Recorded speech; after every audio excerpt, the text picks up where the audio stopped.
Hello, my name is Cittelly. I am an assistant professor in the Department of Pathology at the University of Colorado Anschutz Medical Campus, and I am a Keystone Symposia Fellow. Today I'm here to interview my mentor, Dr. Curt Harris at NIH. So I'm really pleased to be here. Keystone is all about diversity in its programs, in its locations, in the topics, and the people who attend. And about 40% of the attendees to our more than 50 meetings are young people, or are fellows. So tell me something about your journey and how you got to the Keystone Fellow Program and how it's working out for you. Well, that would be like a long answer, but I'm going to make it brief. I actually applied to the Keystone Fellows about 2 years after its conception, and I didn't get accepted, and I was so mortified by it because I felt that it was such a great avenue for me to to move my science forward. And Lina King at the time was the person in charge of the program. She called me and she specifically told me, you have to try it. Don't take this as a personal rejection.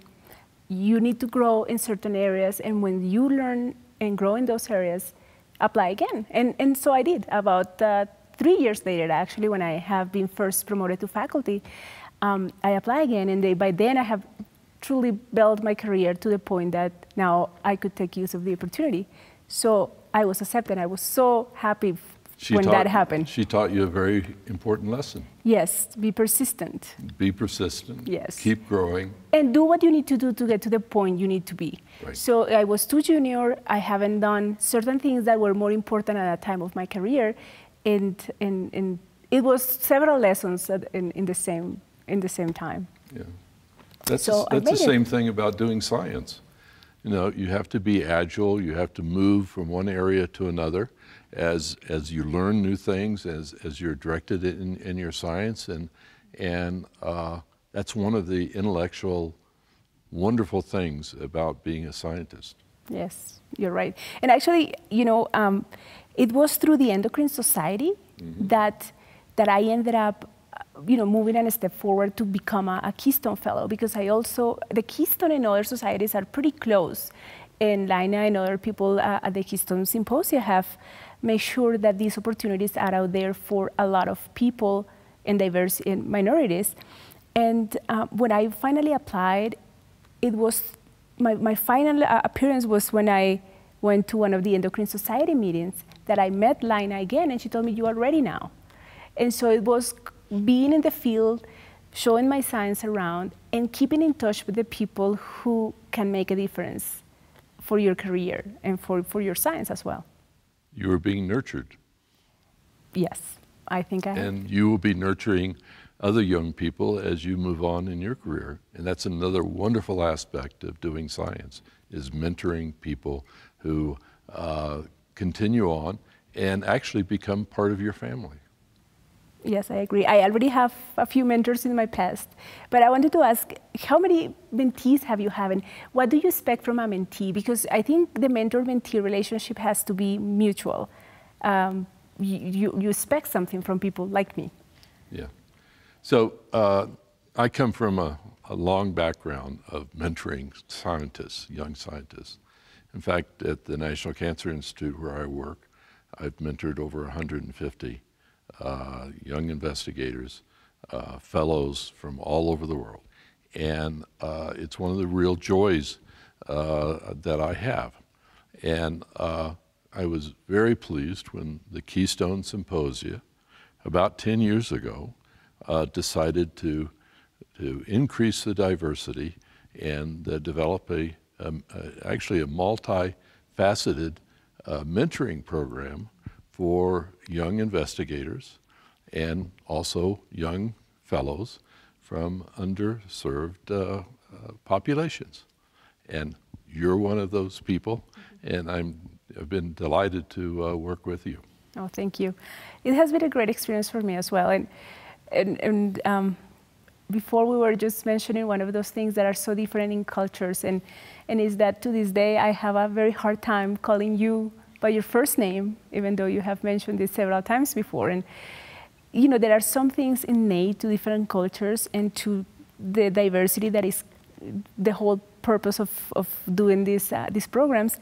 But what do you think are the advice that you could do to people, give to people from other background, so that they can become as competitive as, you know, non-traditional minorities? Yeah. Well, one aspect of mentoring is finding projects that both parties are excited about and are passionate about. If I'm excited about a project and the person I'm mentoring is not, it's not going to work. And the vice versa, that doesn't work. So there's got to be a mutual passion about the science and the direction that it's going. And then as people develop in their career and they get further along in their career, like you at this point, then it's not so much giving advice in terms of how the science is being done or providing some insights into the scientific process and looking at the raw data together and studying hypotheses. It's more about career development. How do you move from being a fellow or graduate student to getting your first degree and then going into a postdoctoral fellowship, which is really a honeymoon period. You don't have to worry about grants, you don't have to worry about lots of other things, and then your first faculty job. And then it doesn't stop there.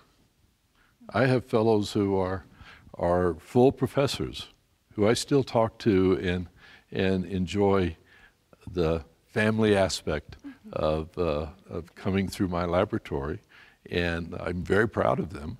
And so it's a very joyful process. Did you have a mentor that you kind of value the most, and is there like any advice that you received from this person? Yeah. So like most scientists, I've had many mentors. And I started doing research when I was at a university, and then I went to medical school and continued doing research there. And my first mentor at the university was an extremely interesting man. He was a military man and a Marine, actually, and he'd served in the service, but he was a professor of biology.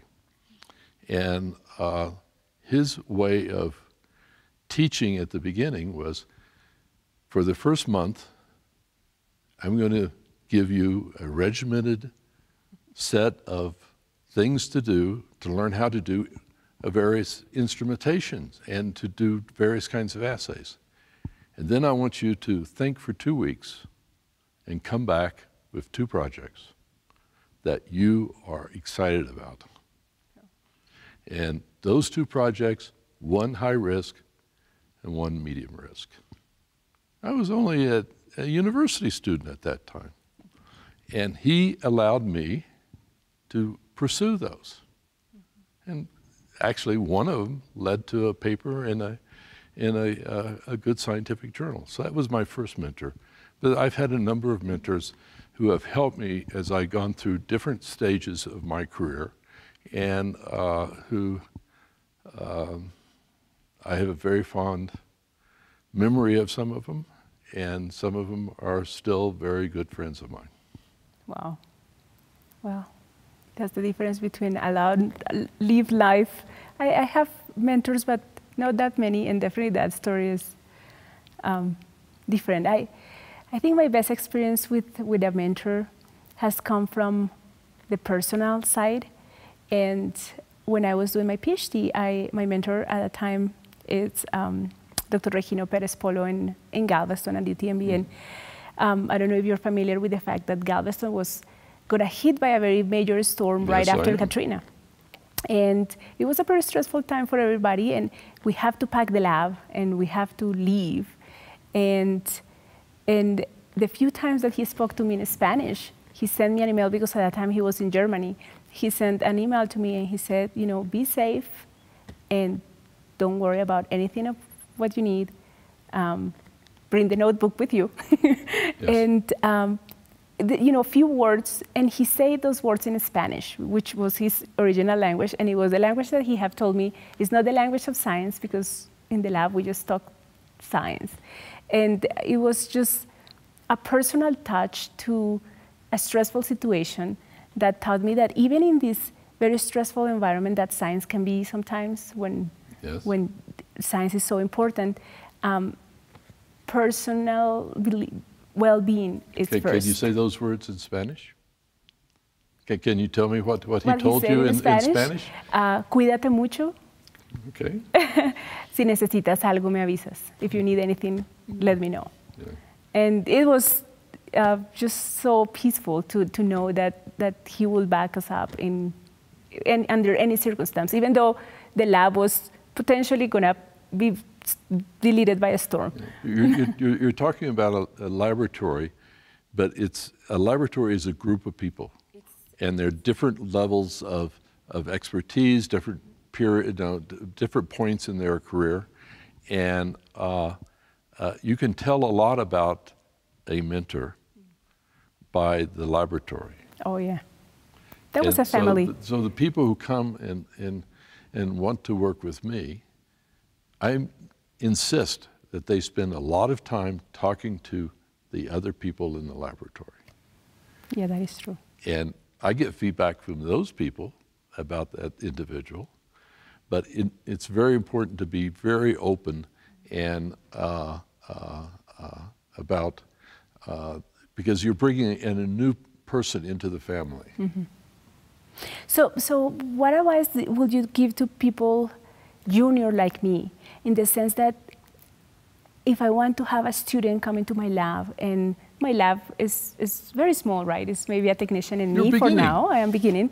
But I know this, one person or two different people in the lab can make a family, and you want to give them this project that they are passionate about. But we are also in this tight crunch funding environment where the competition is pretty high. How do you balance the challenges of doing science while you keep a healthy environment in your lab? You do both.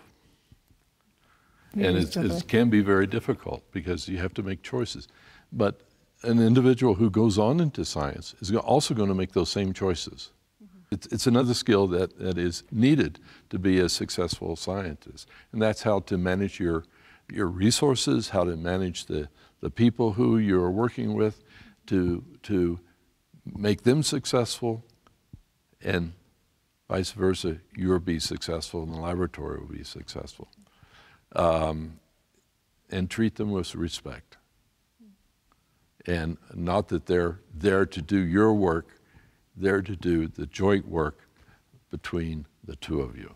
I agree. You know, I consider myself pretty lucky so far. I was one of those postdocs that actually got a fellowship while I was being a postdoc, because I felt that, I always thought this, because I wasn't born here and because English was not my first language, I always felt that I was in disadvantage for the writing part of it.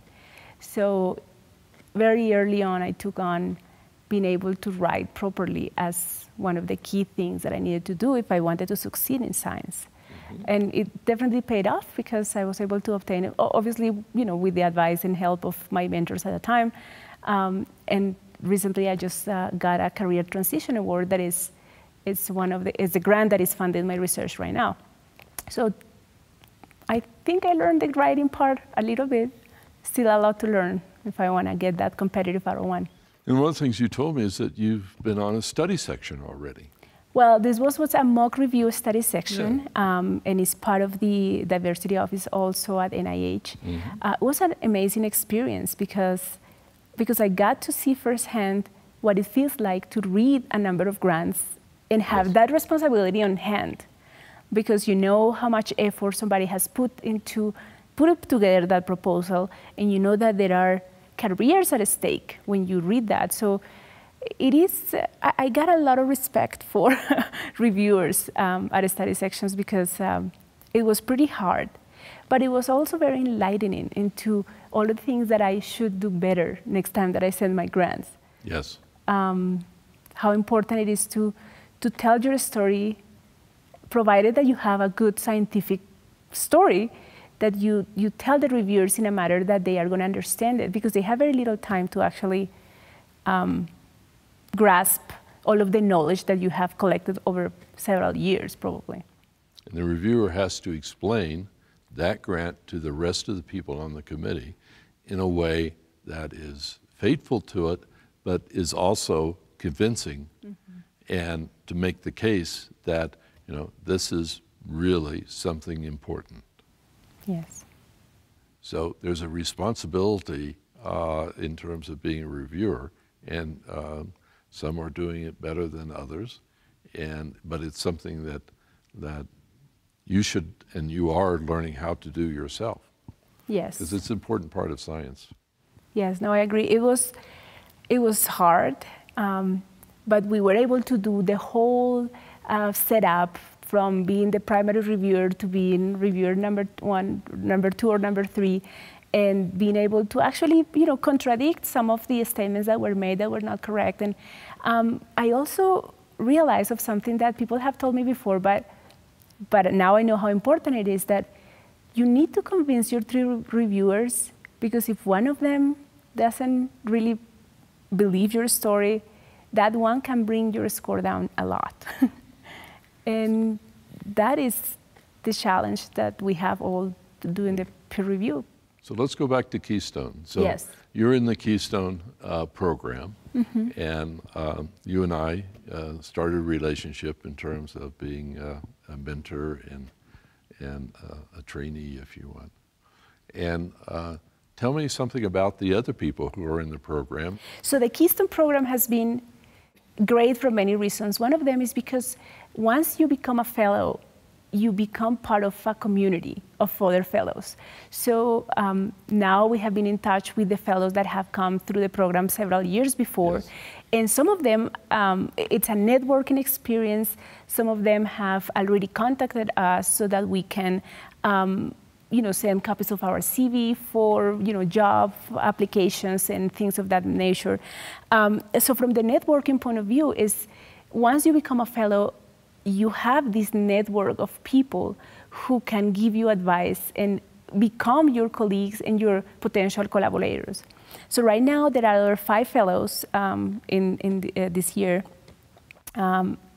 They have very different backgrounds. We all have very different scientific backgrounds, but we all have in common this passion for science, this belief that increasing diversity in the sciences, it is important, that we need to take a place within the forefront of science, and that we are capable of doing it, but having the resources that we are having at the Scientific Advisory Board meeting is an opportunity that not a lot of people can have.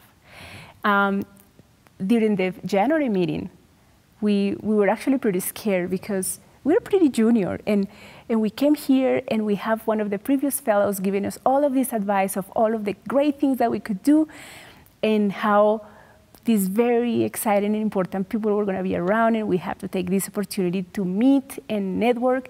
And we were so honestly like terrified, thinking like, oh my God, how are we going to do this? And it was such an easy experience afterward, yes. Because, you know, you guys are human beings as well. Well, that's very nice of you.